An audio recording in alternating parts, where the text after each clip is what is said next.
Hela, and welcome to Coffee with Avila. I just want to get something out because I've been going through heck, so I'm going to quickly talk about this today. I'm Aviana Lemaire, and on this station I talk about neurodivergence and greater living.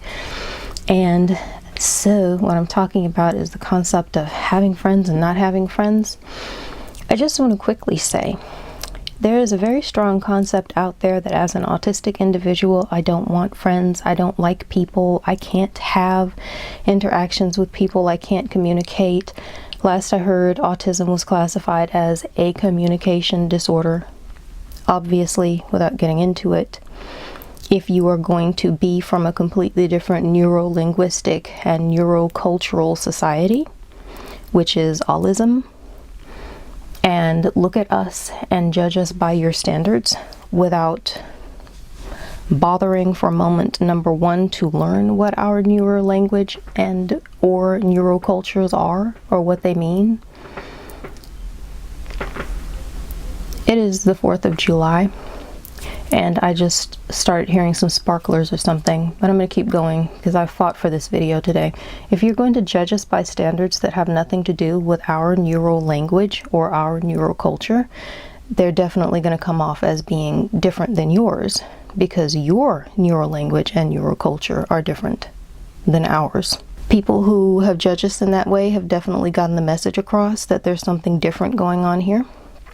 And they have very much inadvertently gotten the point across that there's something very different also going on there.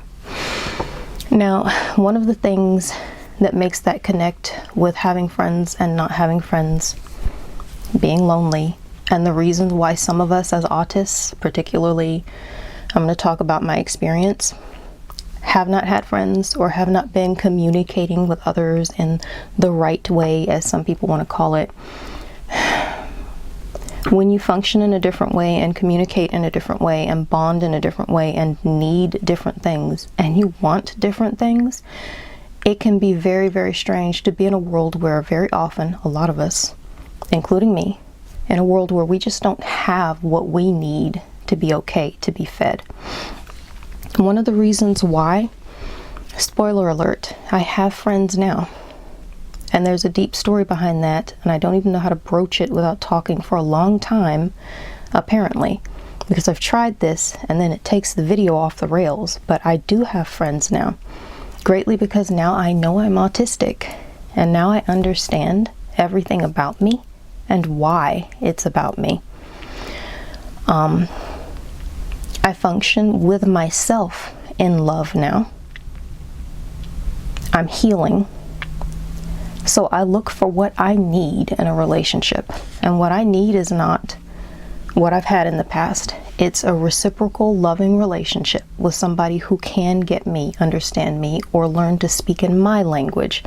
So I have a completely different experience than I once had. However, from about the ages of 11 to 36, I had no friends for a variety of reasons, including but not limited to childhood abuse. Without getting into it, one of the markers of abuse is isolation. I experienced that. I also eventually just stopped trying to have people in my life because of the resounding repercussions of having them there. And I'm not getting into that either. But those would be some of the reasons why I didn't have friends. One of the other reasons, survival, just to put it out there, survival of horrendous and shocking, terrifically destructive abuse and abuses. Me, all around me, horrible things. It was survival. Another real reason why, as an autistic individual, I didn't have friends, that difference in communication that goes both ways. I can tell you from firsthand experience. I can tell you from the other autists I now know who speak their truth. In a society where everyone can connect on a device, now we can find each other. I didn't have a group of autists around me all of my life. I wasn't meeting them in person. Then I finally turned myself over to social media, but I did it in a way where I started to discover a lot of forums where autists were gathering and speaking. Let me get a sip. My throat is feeling dry. I do these videos. I've named my station Coffee with Avila. I never drink anything in my videos anymore. I look like a poser. The coffee is always here. I edit it out because, I don't know, I've been horrified to make the conversation look real. You run across these things about how to make a YouTube video. Don't have any moments, don't have pauses, don't have any time in between thoughts. Don't breathe. Never drink your coffee. Whatever, I'm just gonna make videos like all of us are real and we're all human beings. So I'm sipping my coffee. This is Coffee with Avila. There's a reason why I say that.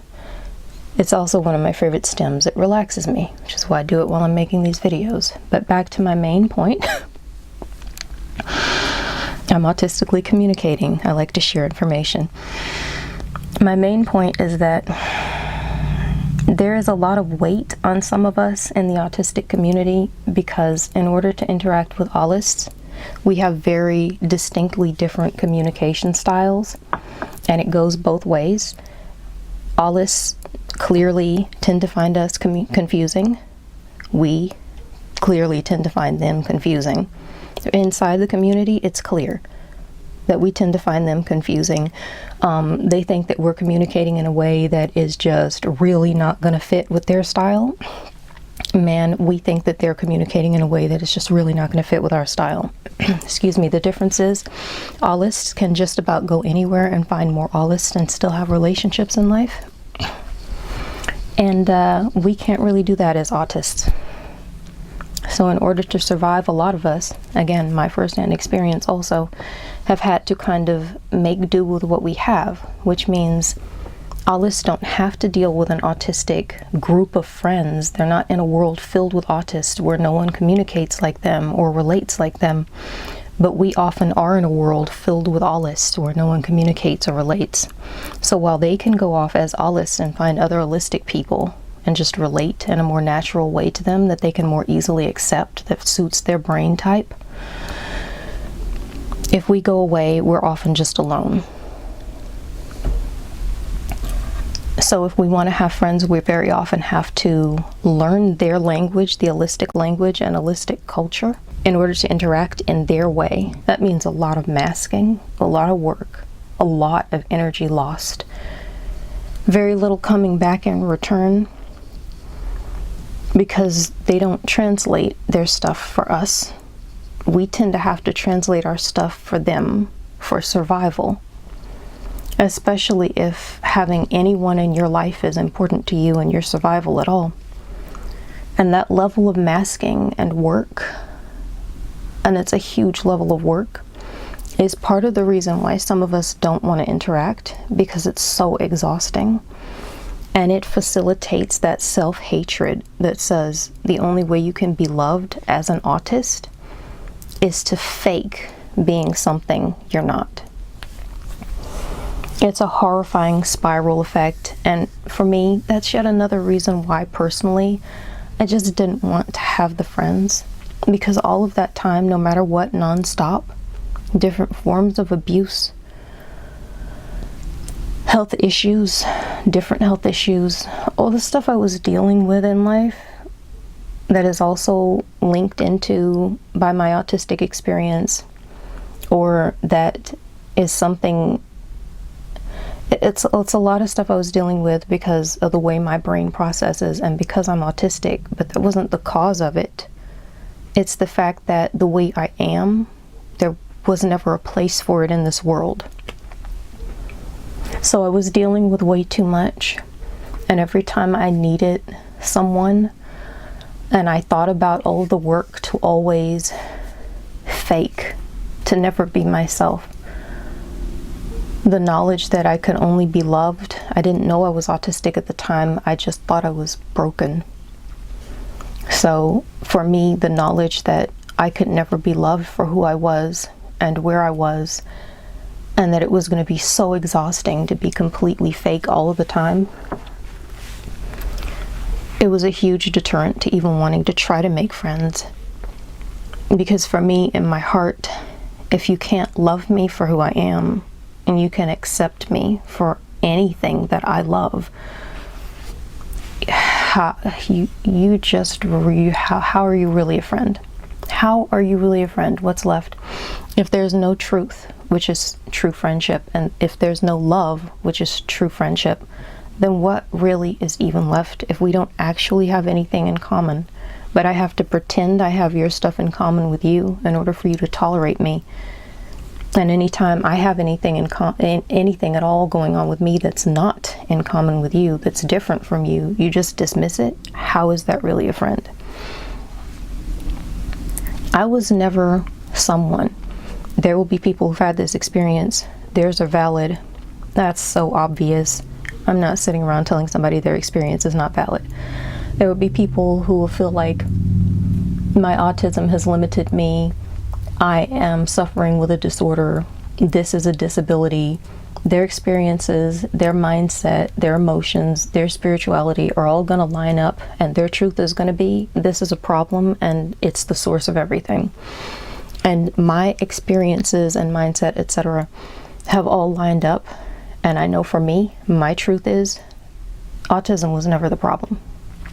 And now that I have autistic people in my life, I can see that more than ever, because now I am loved for me. And that gives me the energy to have friendships. And I am coming out of a place in my life where it's causing some type of confusion in me, because based on what I had been through for decades, I had given up on people, and I had given up on love, and I had given up on me. And I had given up on friendship. And if you had asked me 5 or 6 years ago if I wanted more friends, I would have thought the idea was horrifying and exhausting. Wow, it's getting really late and really dark. I'm going to be finished in just a moment anyway. I'll speed it up. I would have thought the idea was horrifying to suggest that I needed friends or that I needed more friends. I wanted somebody, but I knew I didn't have what it takes, the energy to constantly give and never receive in reciprocal relationships and dealing with other stuff. Now my life has changed. I have changed back, and I have changed back to my previous self, but with decades of knowledge. I will only accept love and things that love me, experiences that bring love to my life, and that's still what I give out. So yes, right now at 40 years of age, I do have friends. At this moment, something seems to be going around, everyone seems to be busy. I can't remember if I've said this already because I've had to re-record this video a few times.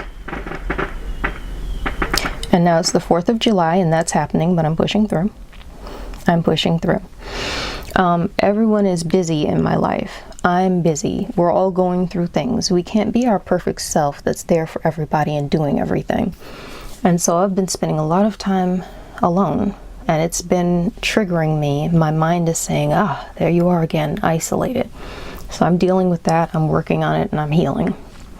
But it's really got me thinking about what I need in my life, and I'm realizing after being born, not thinking with these standards because I wasn't part of this place, I didn't know how the world worked, going through everything and eventually learning I don't need people or friends because I can't deal with the pain, and then coming to this new time in my life where just for the past 4 years I'm learning that people can be free from infinite pain for me. I think I actually want more. I think my social needs and tolerance have gone to a place where, because I'm having a different experience, I'm not trying to stick inside of the autistic community exclusively, but the people I've tried to meet and make friends with, including other ADHDers, because autism and ADHD can sit in the same brain, but the ADHD brain that's not autistic is still having an holistic experience and an holistic neural language and neural culture to a degree that is not autistic. So my ADHD brain adds something to my experience, but at the core of it, the way I process everything in the world is autistic. The people I have gone out of my way to meet and make friends with who have stuck have exclusively been autistic.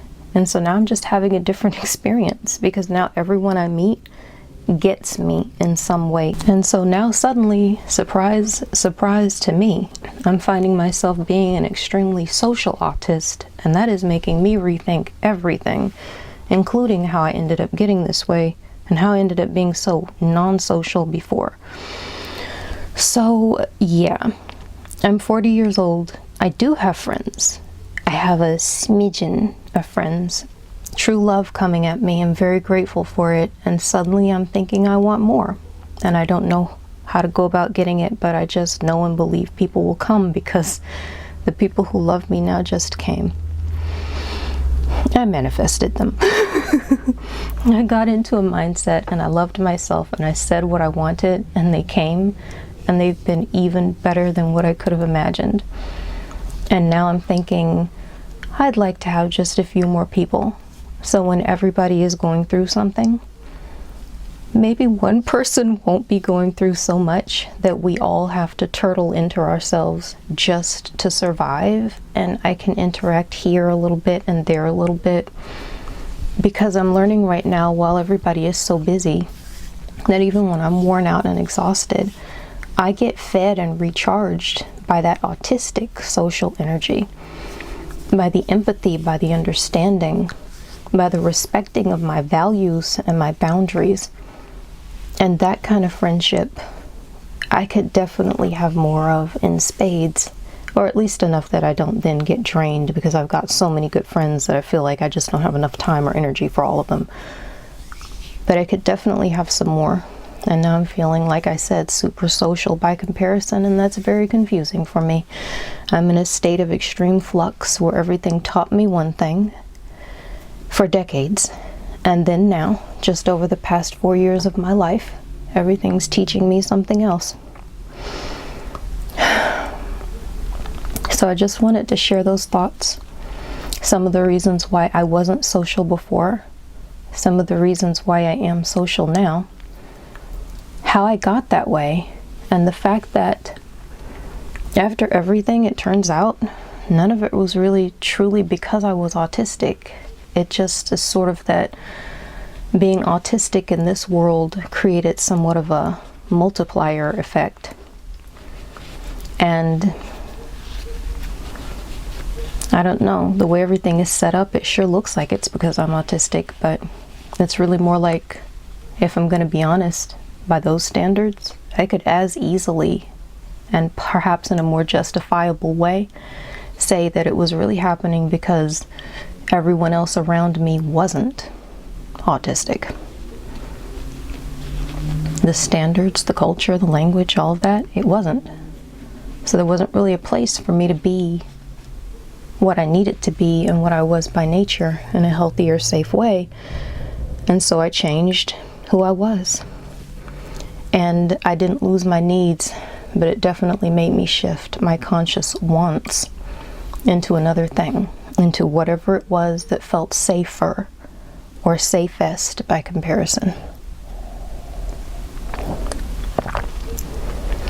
You see, it's just way more complex than being autistic means you can't communicate, or that you can't have friends, or that you can't make them. And that's stuff I would like to get into in more detail later. But right now I'm going to be in the place in my life where I'm learning, I'm grieving, I'm processing. I'm going through a lot, and I'm fighting to make this video despite everything. So, like I said, it's the 4th of July. It's getting later, it's getting darker. I said I'd wrap it up, then I kind of forgot, but I think I've wrapped it up now. I think I said everything that I want to say on this subject, and so if you got anything from it, man, leave your thoughts in the comments. If you have anything to say, and if you liked and enjoyed it, got something from it, or think it'll help, please share the video. So like, share, comment, subscribe, and ring the notification bell, and hopefully get notifications.